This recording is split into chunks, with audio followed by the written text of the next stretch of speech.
Friends, स्वागत है आप सबका एक बार फिर से हमारी कृष्णा कोचिंग फैमिली में। आज हम पढ़ेंगे नॉन प्रॉफिट ऑर्गेनाइजेशन के बारे में। ये फर्स्ट चैप्टर है और बहुत ज़्यादा इंपॉर्टेंट चैप्टर है। इस सेशन में सिर्फ एक ही चैप्टर है और इससे 10 मार्क्स के क्वेश्चन आते हैं। तो चलिए हम चलते हैं अपनी वीडियो की तरफ। फ्रेंड्स, हमारा आज का टॉपिक है non profit organization. Non-profit organization. There are some organizations which are set up for providing services to their member or public in large. Is called non-profit organization.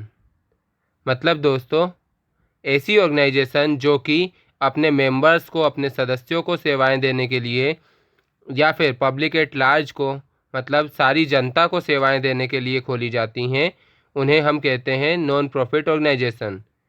ये ऑर्गेनाइजेशन जैसे charitable institution, school, club, religious organization, hospital etcetera, तो ये सारी संस्थाएं जो हैं वो non profit organisation के अंदर आती हैं। जैसे अनाथ आश्रम हो गया, वृद्धाश्रम हो गया, ये सभी चीज़ें। हिंदी में देख लेते हैं। यह संगठन जिनकी स्थापना अपने सदस्यों या आम जनता को सेवाएं देने के लिए तथा परमार्थ व परोपकार के उद्देश्य से की जाती है, उसे गैर व्यापारिक संस्था कहते हैं। ऐसे संगठन में स्कूल, क्लब, धर्मार्थिक संस्थाएं, धार्मिक संगठन आदि सम्मिलित होते हैं। परमार्थ परोपकार मतलब दूसरों को, जनता की सेवाओं के लिए। Characteristics of non profit organization, विशेषताएं क्या क्या है। सबसे पहले सर्विस मोटिव। इनका मोटिव, इनके बिजनेस का मोटिव पैसे कमाना नहीं होता। ये पैसे कमाने के लिए या लाभ कमाने के लिए अपनी संस्था नहीं चलाते।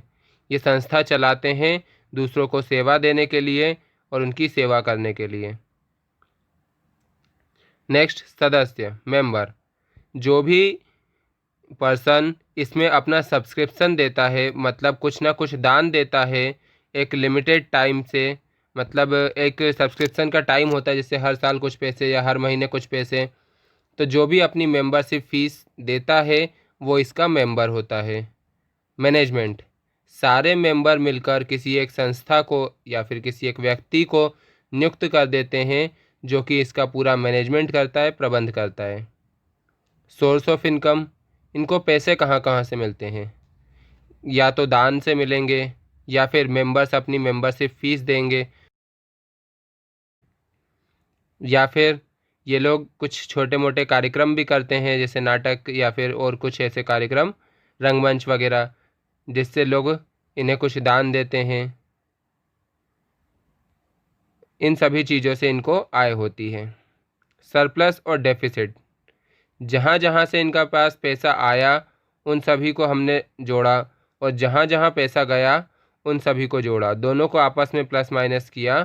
तो यदि हमारे पास कुछ पैसा बचता है तो हम उसे सरप्लस यानी शेष कहते हैं, और यदि हमारे पास आए 90 रुपये और खर्च हमने 100 रुपये कर दिए तो इसे घाटा या डेफिसिट कहते हैं। बुक्स ऑफ अकाउंट्स, हिसाब किताब। ये संस्थाएं अपना हिसाब किताब सिर्फ और सिर्फ केस बेसिस पर ही रखती है। ये लोग अकुरल बेसिस पे अपना काम नहीं करते। केस आएगा तो लिखेंगे, केस जाएगा तो लिखेंगे। डिफरेंस बिटवीन प्रॉफिट ऑर्गेनाइजेशन और नॉन प्रॉफिट ऑर्गेनाइजेशन। लाभ कमाने वाली संस्थाएं और लाभ ना कमाने वाली संस्थाओं में क्या अंतर है।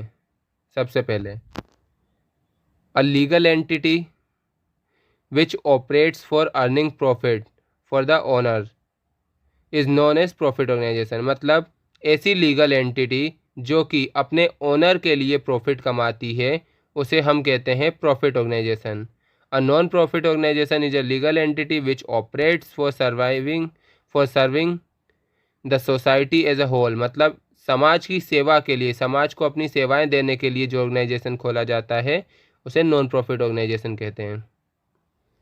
मोटिव, इनका मोटिव पैसे कमाना होता है और इनका मोटिव सर्विस देना, सेवाएं देना होता है। Form of organization, sole proprietorship, partnership, firm और कंपनी, ये तीनों फॉर्म में ओपन हो सकती हैं और ये club, trust, public hospital, society etcetera, इन सभी फॉर्म में ये रजिस्टर्ड होते हैं। मैनेजमेंट, सोल प्रोप्राइटरशिप में सोल प्रोप्राइटर करता है मैनेजमेंट, पार्टनरशिप में पार्टनर्स मैनेजमेंट करते हैं, कंपनी के केस में डायरेक्टर्स मैनेजमेंट करते हैं। यहाँ पर यदि ट्रस्ट है तो ट्रस्टी मैनेज करेगा, या फिर हम कोई कमेटी बना देंगे, या जो भी गवर्निंग बॉडी होगी वो मैनेज करेगी। सोर्स ऑफ रेवेन्यू, यहाँ पे सेल ऑफ गुड्स और सर्विस, हम अपनी गुड्स और सर्विस पैसे के लिए सेल करते हैं। यहाँ पे डोनेशन मिलता है, सब्सक्रिप्शन मिलता है, या फिर मेंबरशिप फीस मिलती है। तो सर्विस पैसे के लिए सेल करते हैं, यहाँ पे डोनेशन मिलता है, सब्सक्रिप्शन मिलता है, या फिर मेंबरशिप फीस मिलती है।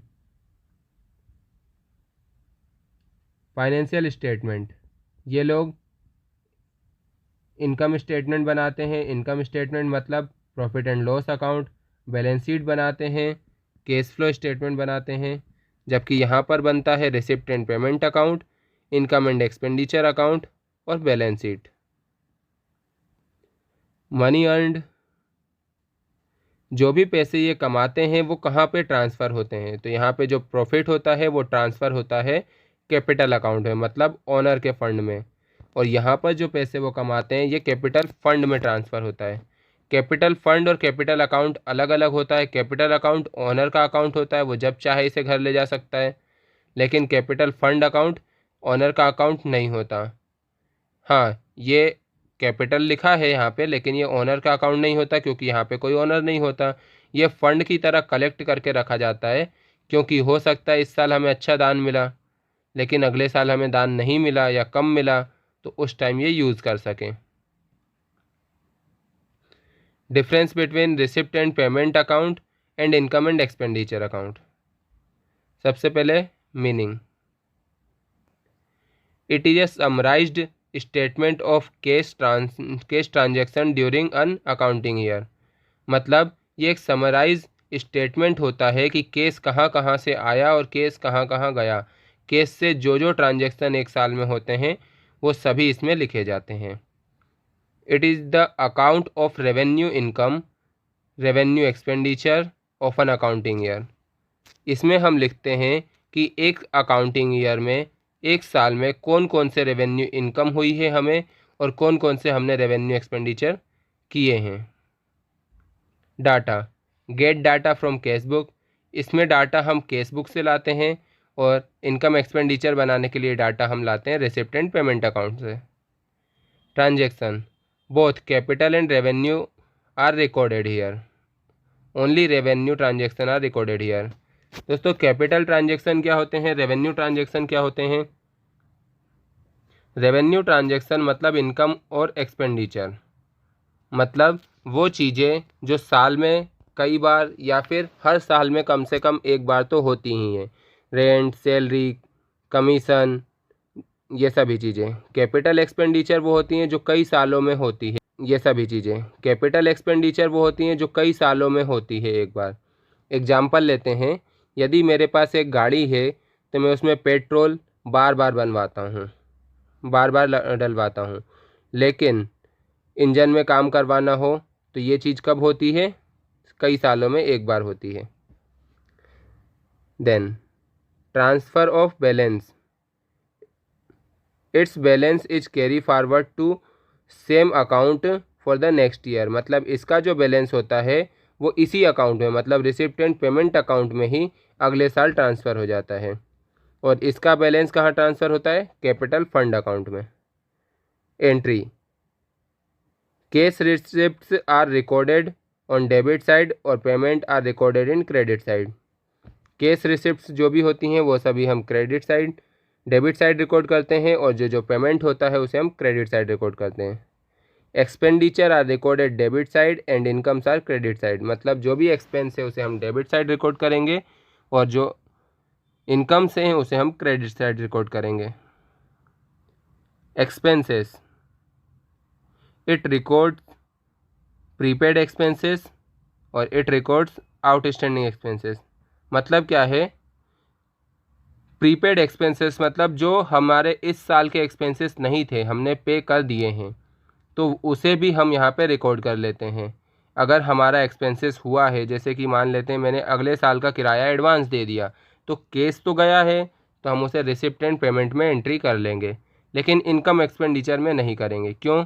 क्योंकि वो हमारे इस साल का एक्सपेंडिचर नहीं है, वो तो नेक्स्ट ईयर का है, तो वो नेक्स्ट ईयर के इनकम एंड एक्सपेंडिचर अकाउंट में जाएगा। अपोजिट लेते हैं, अगर मैंने इस साल का रेंट पे नहीं किया है तो मैं इनकम एंड एक्सपेंडिचर में तो रिकॉर्ड कर लूँगा। क्यों? क्योंकि वो मेरे इस साल का खर्चा है, भले मैंने पे किया या नहीं किया, लेकिन उसे मैं रिसिप्ट एंड पेमेंट अकाउंट में रिकॉर्ड नहीं करूँगा। क्यों? क्योंकि केस मेरे पास से नहीं गया है। सो फ्रेंड्स, कैसी लगी आपको हमारी आज की वीडियो? हमें कमेंट बॉक्स में बताइए, या फिर आप मुझे व्हाट्सअप भी कर सकते हैं। आपके पेपर बहुत ज़्यादा नज़दीक आ गए हैं, तो सभी वीडियोस को अच्छे से देखिए और अपने दोस्तों को भी बताइए। और जहां भी कोई दिक्कत आती है, कोई डाउट आता है, तो आप मुझसे कांटेक्ट कीजिए। धन्यवाद।